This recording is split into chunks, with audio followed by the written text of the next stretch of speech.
Hello' students, আশা কৰোঁ সকলো ভালেই আছা। আজি মই ক্লাছ 7ৰ তোমাৰ 12 নম্বৰ লেচন পাৰ্ট 2ৰ 12 নম্বৰ পাঠটোৰ ৰংপুৰ নামৰ কবিতাটো তোমালোকৰ আগলৈ লৈ আহিছোঁ। কবিতাটি লিখিছে কবি জোনমণি দাস।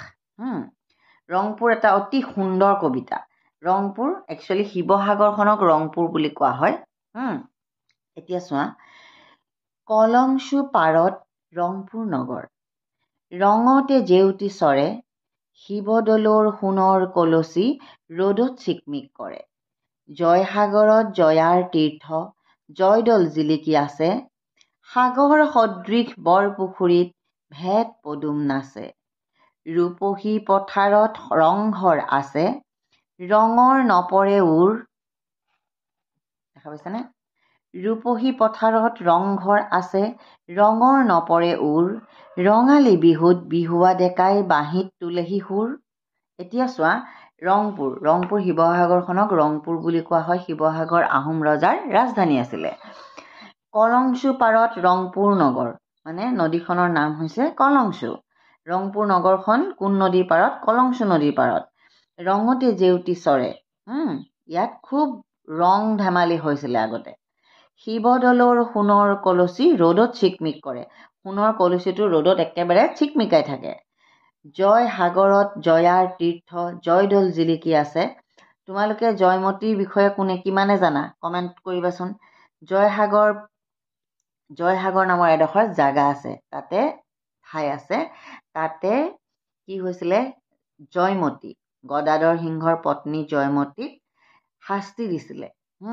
আৰু জয়মতীক তাতে শাস্তি দি মাৰি দিছিলে কাৰণে ৰজাই সেইডোখৰ জেগাত বিৰাট ডাঙৰ এটা পুখুৰী খন্দাই তাৰ কিনাৰতে, তাৰ কাষতে, পুখুৰীটোৰ কাষতে এটা মন্দিৰ সজাইছিলে, মানে দৌল সজাইছিলে। জয়দৌল বুলি কোৱা হয়। তাতে চাকি বন্তি দি উপাসনা কৰিছিলে মানুহে।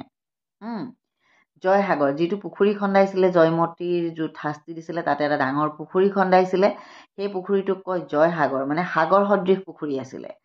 আৰু জয়সাগৰত জয়াৰ তীৰ্থ, মানে জয়মতীক পূজা পাতল কৰিবৰ কাৰণে বা জয়মতীৰ নামত তেখেতসকলে মানে দৌল সজাই দিছিলে, পূজা পাতল হৈছিলে তাতে।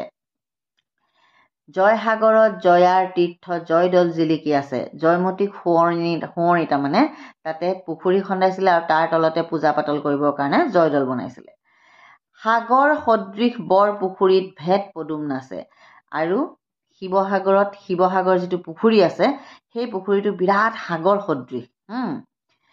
আৰু জয়সাগৰৰ পুখুৰীটো সাগৰ সদৃশ। আৰু তাতে মানে কি আছে? ভেদ পদুম নাচে। তোমালোকে জানানে? যি পানীত সোঁত নাথাকে তাতে পদুম ফুলে, গম পাইছা? গতিকে শিৱসাগৰ পুখুৰীত ডাঙৰ ডাঙৰ বৰপুখুৰীকেইটাত ভেদ পদুম নাচে, মানে ফুলি থাকে। আৰু বতাহত ইফালে সিফালে হালি জালি থাকে। ৰূপহী পথাৰত ৰংঘৰ আছে, ৰঙৰ নপৰে উৰ। ৰংঘৰ তোমালোকে দেখিছা নাই? কিমানে দেখিছা? কমেণ্ট কৰিবাচোন। ইয়াতে ৰংঘৰটো ফটো দি দিছে, চোৱা। এইটো হৈছে ৰংঘৰ। এইটো হৈছে ৰংঘৰ। ইয়াতে ডাঙৰ এখন ফিল্ড আছে। ফিল্ডত মানে যিকোনো পাৰফৰ্মেঞ্চ হ'লে, যিকোনো মানে সাংস্কৃতিক অনুষ্ঠান হ'লে বা খেল ধেমালি হ'লে ৰজাই ইয়াত ওপৰৰ পৰা বহি চায়।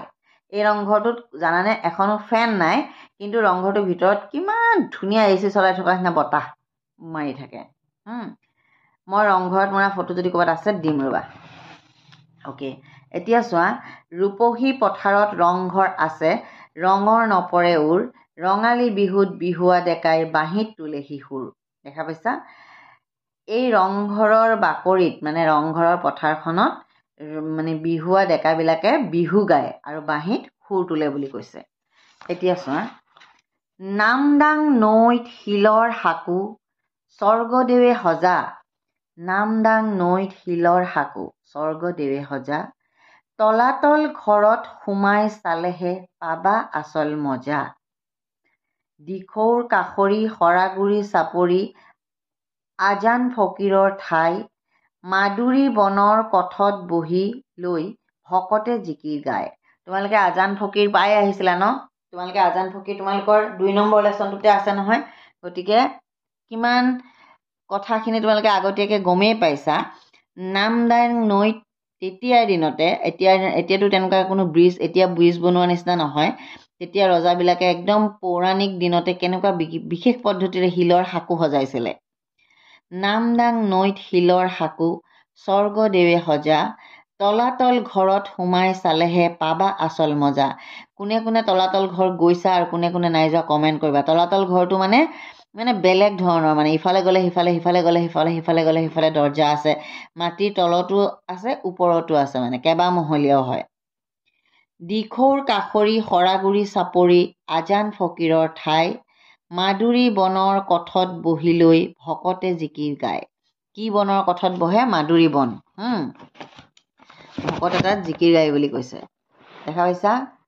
এতিয়া চোৱা, ৰ'বা 1 মিনিট।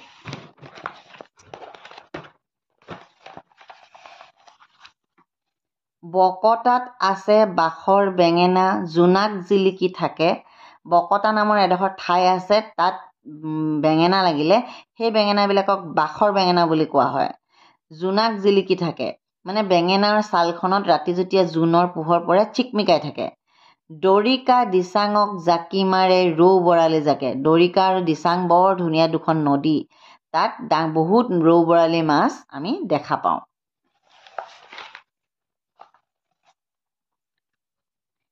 জেৰেঙা পথাৰত জাহিঙা ধান পকে।